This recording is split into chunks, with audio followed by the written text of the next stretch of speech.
What is up, Watch fam? Happy Tuesday and welcome to In the Metal. I am Christian from Theo and Harris, and introduce yourself. And I'm Christian's grandfather, very proud to be his grandfather. You forgot his name. We just had Sunday dinner. We had a little bit of pasta, a little bit of penne. Okay. And it was good, right? Very good, delicious. So I told him, Pops, come outside. I gotta talk about watches for a little while. So if you wouldn't mind too terribly listening to me kind of explain the watches that we have. I would enjoy every minute of it. Let's do it. I might learn something and speak to people about it. Let's do it.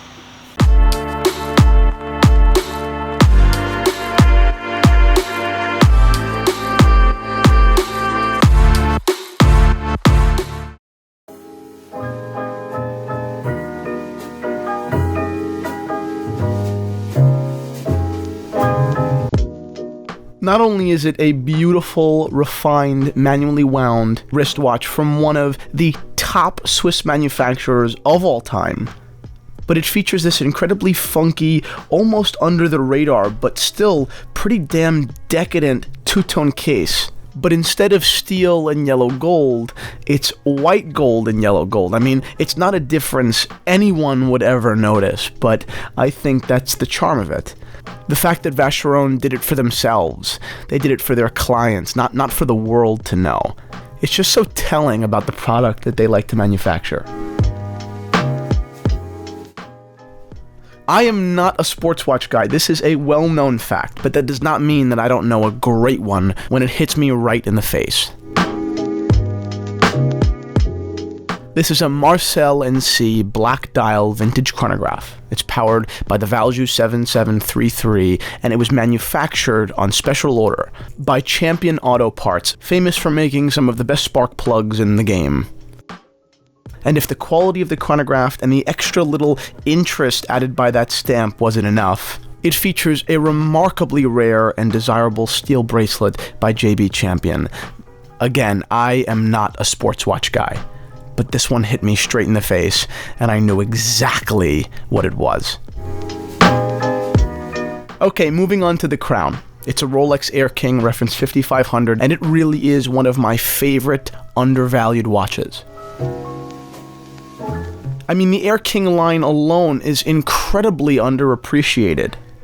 Made to thank and congratulate the brave British Royal Air Force pilots, the model line itself started with a terrific story, and although yes, most people do not realize how important and special the Air King line is, but that truly should not influence us to ignore one of the most powerful inception stories in Rolex history. And on top of all that, I am definitely a sucker for alpha hands.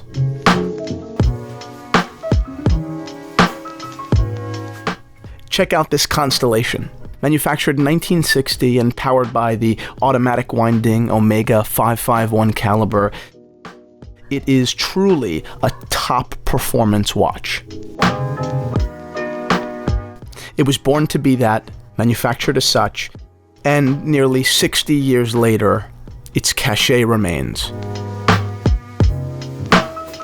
This is a very funky piece of modernity, an Omega Seamaster GMT. It was originally sold in 1999, and although most things that came out of the late 90s and early 2000s weren't too much to brag about, I think this really is.